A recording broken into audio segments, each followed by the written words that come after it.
In the dying days of the Roman Republic, there came a man who shook it to its core. They called him many things: a traitor, a madman, a revolutionary. His name was Lucius Sergius Catilina.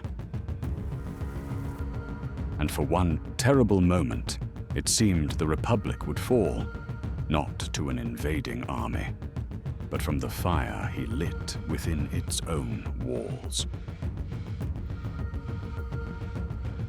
This is not the story you were taught in school. This is hidden in history, where shadows still speak. Subscribe now and step into the fire.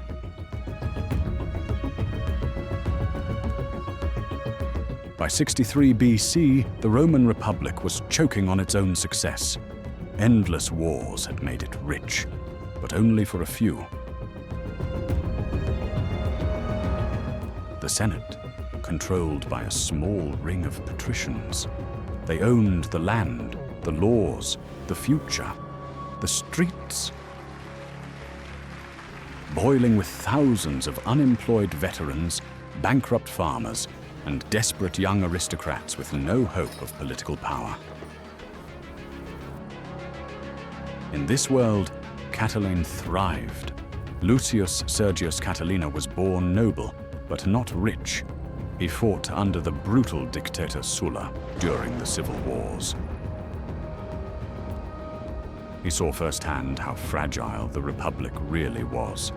He believed in glory, but the old paths were closed to him. Twice he ran for consul, the highest office in Rome. Twice he failed. And after the second loss, he stopped waiting for Rome to accept him. What happened next is half shadow, half legend. Cataline gathered the angry, the broken, the ambitious, men ruined by debt, soldiers with no land, senators' sons with no future. In a secret ceremony, they swore loyalty over blood. The plan was bold, brutal, and breathtaking.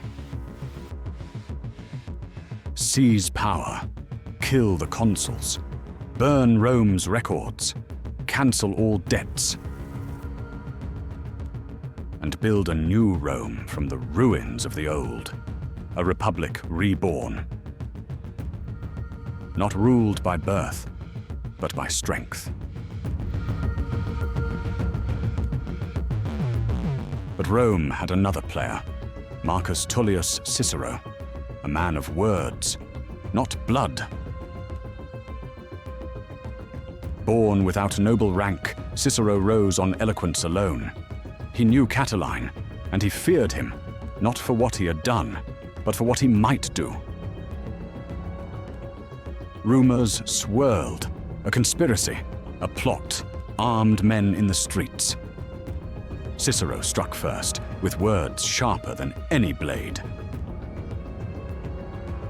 "How long, Cataline, will you abuse our patience?" Cicero accused him openly in front of the Senate. But Cataline didn't run, not yet. He stood tall, and he smiled.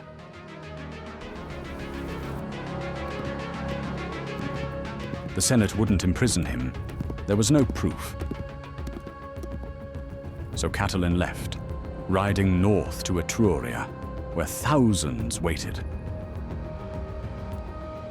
Rome had declared him an enemy of the state. He embraced the title. His army was real, hardened, furious. Rome sent legions to crush him. Meanwhile, back in the city, his allies tried to ignite rebellion from within. Cicero captured them, tortured, interrogated, and without trial, executed. Some cheered, others wept for the law.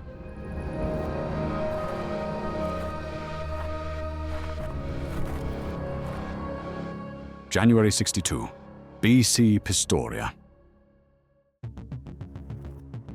Catiline's army, cold and hungry, waited in the hills. He could have fled. He didn't. He stood at the front, sword in hand. He would die like a Roman or make Rome new again.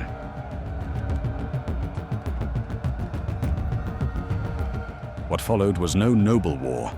It was slaughter, mud, blood, men crushed beneath shields.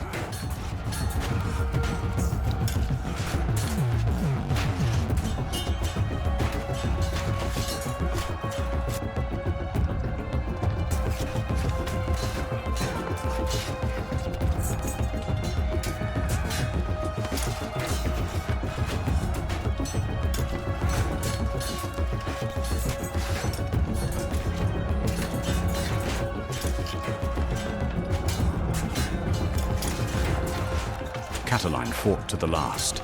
No retreat, no surrender.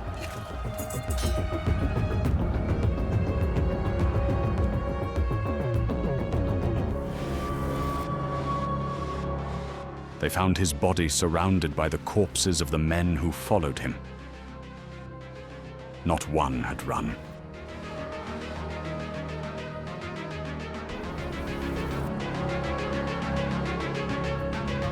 Cicero declared victory. Rome was saved. The conspiracy crushed. He was hailed as a hero, but haunted too.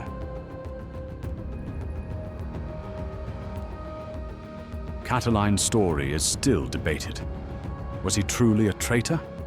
Or did he see what others would not? That the Republic was rotting from within? That unless something changed, Rome would devour itself? Within a few decades, the Republic died anyway. Not by conspiracy, but through corruption, war, and silence. The empire rose, and the Senate became a hollow shell.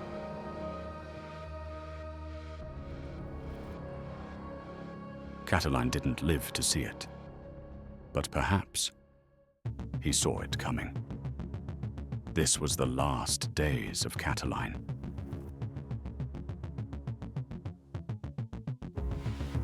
You've been watching Hidden in History.